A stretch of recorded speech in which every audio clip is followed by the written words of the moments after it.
Hello students, welcome back to my YouTube channel Geography Guru. Today we are going to discuss about class 9 science worksheet number 62. Today's worksheet is also going to be quite easy and very important one. आज की हमारी worksheet भी काफ़ी easy रहने वाली है और बहुत important रहने वाली है. आज की इस वर्कशीट में भी हम डिस्कस करने वाले हैं एटॉमिक स्ट्रक्चर के बारे में. स्ट्रक्चर ऑफ एन एटम उसको कंटिन्यू रखेंगे और उसमें वैलेंसी क्या होती है और इसको कैसे कैलकुलेट करते हैं ये हम समझने की कोशिश करेंगे. Let's begin. As it is visible on your screen, this is worksheet number 62. Our subject science and date 2 December 2020. Structure of the atom, valency. ये वैलेंसी क्या होती है ये हम समझेंगे कि what is the valency of an atom and how do we find it. इसको हम कैसे फाइंड कर सकते हैं. बहुत इंपॉर्टेंट टॉपिक है इस चैप्टर का. According to Bohr's model of atom, electron revolve around the nucleus in the discrete orbits, यानी कि फिक्स ऑर्बिट्स होते हैं उसमें इलेक्ट्रॉन रिवॉल्व करते हैं एटम्स के चारों तरफ.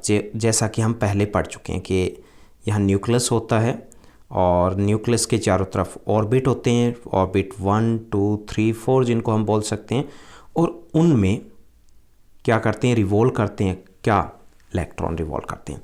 The outer most orbit is called valence orbit, या उसको हम शेल बोल सकते हैं. जो आउटर मोस्ट है उसको हम वैलेंस ऑर्बिट भी बोल सकते हैं, इसको हम शेल भी बोल सकते हैं. And electrons present in it are as the valence electrons, यानी कि जो आउटर मोस्ट है, जो सबसे बाहर वाला ऑर्बिट है. यहाँ पे हमने दोबारा से स्ट्रक्चर बनाने की कोशिश करते हैं. यहाँ जैसे कि आप देख पा रहे हो 3rd और उसके बाद 4th. तो इसमें जो आउटर मोस्ट ऑर्बिट होगा उसको बोलते हैं वैलेंस ऑर्बिट, या उसको बोल सकते हैं हम शेल. और इसमें जो इलेक्ट्रॉन होंगे आउटर मोस्ट में उसको हम बोलेंगे वैलेंस इलेक्ट्रॉन्स. ओके, जरूर नहीं कि वो आउटर मोस्ट ऑर्बिट जो है किसी भी एलिमेंट का वो 4th ही हो, किसी का 2nd भी आउटर मोस्ट हो सकता है. Okay, the distribution of electrons of an atom in the different shell और orbit as per their capacity and availability is called electron configuration. यानी कि जहाँ पर हम इलेक्ट्रॉन्स की बात करें कि इलेक्ट्रॉन होते हैं ये अलग अलग शेल में कितने हैं, ये डिपेंड करता है उनकी कैपेसिटी के ऊपर और अवेलेबिलिटी के ऊपर. इसको हम इलेक्ट्रॉनिक डिस्ट्रीब्यूशन भी कह सकते हैं और इसको हम कॉन्फ़िगरेशन भी बोल सकते हैं. ओके, कॉन्फ़िगरेशन भी हो सकता है, इलेक्ट्रॉनिक डिस्ट्रीब्यूशन भी हो सकता है. जैसे मान लीजिए हम आगे हम समझने वाले हैं कि जैसे एक कोई भी एलिमेंट है उसमें 9 उसकी संख्या है. ओके, टोटल एलिमेंट है तो उसमें क्या होगा, कॉन्फ़िगरेशन क्या होगा. उसमें पहला जो ऑर्बिट दिया गया उसमें मैक्सिमम 2 हो सकते हैं. सेकंड में कितने रह गए, 7 रह गए, वो सेकंड में होंगे. तो यहाँ पर ये हमने जो बताया ये क्या है, इलेक्ट्रॉनिक कॉन्फ़िगरेशन है. ओके, यानी कि किस ऑर्बिट में कितने इलेक्ट्रॉन हैं. तो हमने 3 चीज़ें समझी है. पहली चीज़ कि वैलेंस ऑर्बिट और शेल क्या होता है. The outer most orbit is called valence orbit और उसको शेल बोलते हैं. सेकंड जो हमने अभी समझा वो ये समझा कि वैलेंस इलेक्ट्रॉन कौन से होते हैं, कि the electron present in the outer most orbit और in the valence orbit is known as valence electron. उसके बाद हमने थर्ड चीज़ जो समझी है वो ये कि इलेक्ट्रॉनिक कॉन्फ़िगरेशन क्या होते हैं. That the distribution of the electrons of an atom in the different shells or orbits is known as electronic configuration उसको बोलेंगे. यानी कि कौन से शेल में कितने इलेक्ट्रॉन्स हैं वो होता है इलेक्ट्रॉनिक कॉन्फ़िगरेशन. क्लियर, थोड़ा और क्लियर होगा जब हम नेक्स्ट टॉपिक के ऊपर जाएंगे. यहाँ पे है कि when an atom gains or lose any electron in both the condition it forms ions.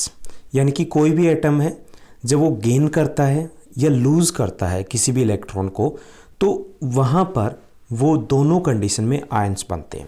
During this process only the number of electrons in an atom gets changed but number of proton है वो same रहेंगे. यानी कि अगर gain करता है या loose करता है, सिर्फ इलेक्ट्रॉन करता है तो उसके नंबर तो चेंज होंगे. लिया है तो प्लस होंगे, गया है तो माइनस होंगे ना, उसके नंबर चेंज होंगे लेकिन प्रोटॉन है वो सेम रहेगा. It means electronic configuration of sodium 2 होगा पहले ऑर्बिट में, सेकंड में 8 होगा क्योंकि मैक्सिमम 8 हो सकते हैं, थर्ड में 1 है. But when it lose one electron to form the sodium ion, यानी कि इसमें से एक को वो लूज़ करेगा। अब ये भी आपको कि लूज़ क्यों करेगा, लूज़ इसलिए करेगा क्योंकि ये क्या बनाने की कोशिश करते हैं, ऑक्टेट, यानी कि लास्ट जो आउटर मोस्ट जो शेल होता है उसमें कोशिश होती है कि क्या फॉर्म करें, ये 8 इलेक्ट्रॉन्स है उसको मेंटेन करें। तो इसके लिए एक को ये लूज़ करेंगे, तो एक को जो लूज़ करेंगे वो क्या बन जाएगा, वो सोडियम आयन बन जाएगा। यानी कि जिसको लूज़ करते हैं या गेन करते हैं उस वक्त क्या होता है कि वो आयन बनता है। ओके, तो whose electronic configuration will be 2 और 8 हो जाएगा। फिर उसका इलेक्ट्रॉनिक कॉन्फ़िगरेशन, क्योंकि एक को लूज़ कर दिया तो क्या हो जाएगा, 2 और 8 रह जाएगा। Atoms react with the atom of other elements by sharing and gaining and losing electron so as to achieve an octet in the outer most shell. कि ये कोई भी एलिमेंट्स है एटम का, वो शेयर करते हैं या गेन करते हैं, लूज़ करते हैं, किसके लिए, to achieve an octet in the outer most shell, यानी कि बाहरी जो शेल है उसमें 8 इलेक्ट्रॉन्स के लिए गेन किए जाते हैं। कम हो तो और ज़्यादा हो तो उसको क्या किया जाता है, लूज़ किया जाता है। Okay, sorry, the number of electrons that are shared और get transferred from one atom to another in order to have an octet और electron 8 electrons in their valence shells is known as valency. यहाँ पर हमारा topic आता है कि valency क्या है। वैलेंसी क्या है कि the number of electrons that are shared और get transferred, that are shared और गेट ट्रांसफर्ड, कि जितने इलेक्ट्रॉन छोड़े जाते हैं, ओके, या फिर लिए जाते हैं, किसके लिए, टू अचीव एन ऑक्टेट, यानी कि to form an octet, octet बनाने के लिए, ऑक्टेट मीन्स 8 इलेक्ट्रॉन को बनाने के लिए, उसको हम वैलेंसी बोलते हैं। यानी कि यहाँ पर अगर एक को छोड़ा गया तो 1 is the valency of that element, 2 को छोड़ा गया तो 2 is the valency of that element. तो यहाँ पर हम इसी वर्कशीट में ये वैलेंसी क्या है और इसको कैलकुलेट कैसे करते हैं ये हम पता करने वाले हैं। तो पहले हम थोड़ा सा देख लेते हैं क्या क्या हम पढ़ चुके हैं। अभी तक हमने पढ़ा है कि आउटर मोस्ट जो शेल होती है उसको हम वैलेंस ऑर्बिट बोलते हैं, और आउटर मोस्ट जो शेल होती है, ऑर्बिट होता है, उसमें जो इलेक्ट्रॉन्स होते हैं उसको हम वैलेंस इलेक्ट्रॉन बोलते हैं। और इलेक्ट्रॉन किस शेल में कितने हैं उसको हम बोलते हैं electronic configuration. Okay, the distribution of the electrons in different shell is known as electronic distribution या इलेक्ट्रॉनिक कॉन्फ़िगरेशन बोलते हैं। और लास्ट में हमने बात की वैलेंसी क्या होती है। वैलेंसी मीन्स कि when the number of electrons that are shared और transferred to form octet is known as valency, यानी कि जितने इलेक्ट्रॉन छोड़े जाते हैं, गेन किए जाते हैं या लूज किए जाते हैं to get the octet, octet को बनाने के लिए, तो उसको हम बोलते हैं वैलेंसी। चलिए थोड़ा और क्लियर होगा जब हम वैलेंसी को समझेंगे, तो यही चीज़ें हम इस वर्कशीट में क्लियर करने की कोशिश करेंगे। वैलेंसी क्या है, the maximum number of electrons that can be accommodate in outer most shell और ऑर्बिट इज 8, यानी कि किसी भी आउटर मोस्ट जो ऑर्बिट है उसमें 8 इलेक्ट्रॉन्स हो सकते हैं। कितने, 8 हो सकते हैं। The valence shell that has 8 electron in it is said to be possess an octet, यानी कि जहाँ पर 8 इलेक्ट्रॉन होते हैं तो उसको हम ऑक्टेट बोल सकते हैं। हिंदी में बोलते हैं अष्टम, अष्टम मतलब 8, तो इसको इंग्लिश में हम ऑक्टेट बोलेंगे। If an atom has 8 electron in its valence, यानी कि आउटर मोस्ट जो शेल है उसमें 8 इलेक्ट्रॉन्स है, ओके, वैलेंस ऑर्बिट में, देन देयर जो कंबाइनिंग कैपेसिटी या वैलेंसी होगी वो 0 होगी, क्योंकि ना तो उसने छोड़े और ना उसने लिए, क्योंकि ऑलरेडी 8 है, तो वो क्या हो जाएगी, 0 होगी वहाँ पर valency. These will show no और very little chemical activities, thus they are inert in nature, क्योंकि ये इनर्ट होते हैं। इनर्ट मतलब कोई पेसिव कह सकते हैं, यानी कि एक्टिव नहीं होते ये, ओके, जैसे हीलियम है, नियॉन है, एट्सेट्रा। तो ये वैलेंसी क्या है, वैलेंसी मतलब आउटर मोस्ट में the number of electrons that are gained और lose by an element to obtain the octet is known as valency कहते हैं। ओके, जैसे 8 है तो 0 लिए, 0 दिए तो वो 0 वैलेंसी हो गई। Atom reacts to achieve the octet in their valence orbit and that can be achieved by sharing. अब ये कि ऑक्टेट के लिए क्या करते हैं, वो या तो शेयरिंग करते हैं, लूजिंग करते हैं या गेनिंग करते हैं, ताकि वो ऑक्टेट को बना पाए। ओके, जितना वो लूजिंग करेंगे, जितना वो गेनिंग करेंगे, वो वैलेंसी कहलाएगा। यहाँ पे थोड़ा और क्लियर होगा जब हम एग्जांपल्स को लेंगे। जैसे कि अब इसको कैलकुलेट कैसे करेंगे, कितने लिए, कितने दिए, कैसे पता चलेगा कि वैलेंसी क्या किसी एलिमेंट की। यहाँ पे पहले तो हमें क्या करना है कि मान लीजिए suppose that we have the atomic numbers हमें दिए गए, तो हमें फर्स्ट स्टेप रहेगा electronic configuration of the element हमें राइट करनी होगी। Okay, if the outermost shell has the less than और equal to 4 electron in it, then the valency is the same the number of valence electrons, and it is easier to lose less than 4 electron instead of gaining 5 or more electrons to attain। यहाँ जैसे दिया गया कि sodium दिया गया और उसका atomic number 11 है, तो सबसे पहले हमें क्या करना है, इलेक्ट्रॉनिक कॉन्फ़िगरेशन हम राइट करेंगे। पहले शेल जो दिया गया है उसमें मैक्सिमम 2 इलेक्ट्रॉन हो सकते हैं। कितने हो सकते हैं, 2। अब 2 हो गए, कितने बचे, 9 बचे। तो नेक्स्ट जो होगा उसमें 8 हो सकते हैं मैक्सिमम। कितने बच गए, 1। अब 1 जाएगा थर्ड में, m में जाएगा। ओके, अब कितना है, आउटर मोस्ट जो वैलेंस शेल है उसमें कितने, 1 है। लेकिन हर जो एलिमेंट है वो क्या बनाने की कोशिश करता है, ऑक्टेव, यानी कि हमें लास्ट में आउटर मोस्ट में कितने होने चाहिए, 8। तो इसके लिए क्या करेंगे, हम 1 को लूज करेगा ये एलिमेंट, तो ये हो जाएगी वैलेंसी, यानी कि जिसको जितने को छोड़ा या जितने को लिया वो वैलेंसी होती है। अब इसमें ये रूल होता है कि 8 हमें बनाना है, 1 2 3 4। अगर आउटर मोस्ट में यहाँ पे जो electron in the valence shell में 4 तक है तो उसको हम लूज करते हैं। क्या करते हैं, लूज करते हैं, यानी कि उसको खोना बेटर है, क्योंकि 4 लेने पड़ेंगे, उससे बेटर है कि इनको छोड़ दो ताकि ऑक्टेव बन जाए। तो जितने अगर 1 2 3 4 आउटर मोस्ट में आते हैं तो वही वैलेंसी हो जाती है उसी एलिमेंट की। अगर ये 5 है, 6 है, 7 है, तो एक एक ऐड किया जाएगा, एक एक लिया जाता है, तब ये वैलेंसी ये रहेगी। 5 है तो वैलेंसी 3 रहेगी, 6 है तो 2 रहेगी, और 7 है तो 1 रहेगी, ये वैलेंसी रहेगी। अगर 8 है तो there is no need to get anything, तो वहाँ पर 0 रहेगी। ओके, तो ये ऐसे वैलेंसी को कैलकुलेट किया जाता है। उसके लिए हमें इलेक्ट्रॉनिक कॉन्फ़िगरेशन है वो करना ज़रूरी होता है।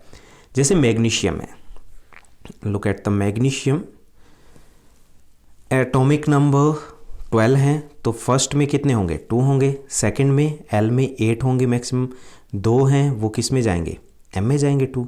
ओके, तो हम 2 को लूज़ करेंगे क्योंकि 1 2 3 4 तक हम लूज़ करेंगे, तो वैलेंसी 2 हो गई। यहाँ पे 9 है, फर्स्ट में 7 होंगे, 2 होंगे, सेकंड में 7 होंगे। अब 7 है तो यहाँ पे हम 1 लेंगे तो वैलेंसी 1 होगी ऑक्टेव बनाने के लिए। ओके, 10 नियॉन, यहाँ पे 2, सेकंड में 8, so there is no need to gain, कोई लेना नहीं कोई देना नहीं, तो यहाँ पे 8 है आउटर मोस्ट में ऑलरेडी, तो 0 वैलेंसी रहेगी। हियर कार्बन एटॉमिक नंबर 6 है, तो इसका इलेक्ट्रॉनिक कॉन्फ़िगरेशन पहले में 2 रहेंगे, सेकंड में 4 होंगे, सो 4 है तो हम इसको लूज़ करेंगे और 4 ही वैलेंसी रहेगी। सो ऐसे हम कैलकुलेट कर सकते हैं कि वैलेंसी क्या होती है। अब वैलेंसी क्लियर हो गई होगी। The valency means to form an octet any element gain और lose some electrons and that is known as valency, उसे हम वैलेंसी बोलते हैं। Now let's move to the question answers. In this worksheet 4 easy question are given, 4 आसान से question दिए गए। What is valency, valency क्या होती है, the number of electrons that are shared or get transferred to form the octet or 8 electrons in the outermost shell of an atom is called the valency of an element। यानी कि number of electrons that are shared और get transferred, यानी कि जो share किए जाते हैं या फिर जिनको ट्रांसफ़र किया जाता है किसके लिए, to form octet, octet means 8 electrons, उसको हम बोलेंगे valency of that element. Okay, now let's move to the second question. What will be the maximum number of electron present in K, L, M and N orbits में कितने हो सकते हैं maximum numbers of electrons? So maximum numbers of electrons can be in K orbit 2, in L orbit 8, in M orbit 18 and in N orbit it can be 32. Now let's move to the next question. Write the electronic configuration of carbon sodium atoms है and also write their valency। हमें electronic configuration मतलब distribution लिखना है कि किस cell में कितने होंगे। वो बताना है, और उस शेल के डिस्ट्रीब्यूशन के साथ साथ हमें वैलेंसी बताना है। तो carbon atomic number is 6, so configuration of electrons होंगे फर्स्ट ऑर्बिट में 2 होंगे, मैक्सिमम 2 ही हो सकते हैं। सेकंड में जो रेस्ट ऑफ द 4 है वो सेकंड में होंगे, तो वैलेंसी रहेगी 4, क्योंकि 4 को लूज़ करना होगा। ओके, देन सेकंड है कि sodium electronic number atomic number is 11, configuration रहेगा 2 in the first orbit, 8 in the second orbit, जो मैक्सिमम है 1 थर्ड में जाएगा। 1 को लूज़ करेंगे टू गेट द ऑक्टेट, तो ये रहेगा वैलेंसी 1 रहेगी। Then let's move to the next question. The atomic numbers of lithium, boron and sulphur elements are 3, 5 and 16 respectively, what will be their valency. हमें lithium, boron और sulphur के elements जो हैं वो दिए गए 3, 5 और 16 हैं। हमें एटॉमिक नंबर के बाद हमें उनकी वैलेंसी को कैलकुलेट करना है। तो configuration of the electron in lithium में ये रहेगा, फर्स्ट शेल में 2 रहेंगे, सेकंड में 1 रहेगा, 1 को लूज़ किया जाएगा, तो वैलेंसी रहेगी 1। यानी कि जितने को हम लूज़ करते हैं या फिर गेन करते हैं वही वैलेंसी होती है। Now let's calculate the boron.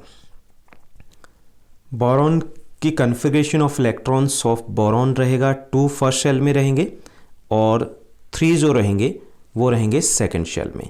तो 3 है क्योंकि ये लेस देन 5 है, यानी कि 1 2 3 4 है, तो उसको हम लूज़ करेंगे, तो 3 ही वैलेंसी रहेगी। Third, configuration of electron in sulphur, यानी कि सल्फर में क्या रहेगा, तो सल्फर में रहेगा फर्स्ट शेल में 2 रहेंगे, सेकंड में 8 रहेंगे, और थर्ड में 6 रहेंगे, क्योंकि 16 है टोटल एटॉमिक नंबर, और क्योंकि लास्ट में 6 हैं तो हमें कितने चाहिए ऑक्टेट फॉर्म करने के लिए, 2 चाहिए, तो 2 वैलेंसी रहेगी। So that's all in this easy worksheet. काफ़ी इजी वर्कशीट थी। आई होप आपकी स्टडी बेटर चल रही होगी। ऐसे ही हमारे साथ बने रहिए, हमारा साथ देते रहिए। इस चैनल को लाइक, शेयर, सब्सक्राइब ज़रूर कीजिएगा। Thank you, bye bye, have a nice day.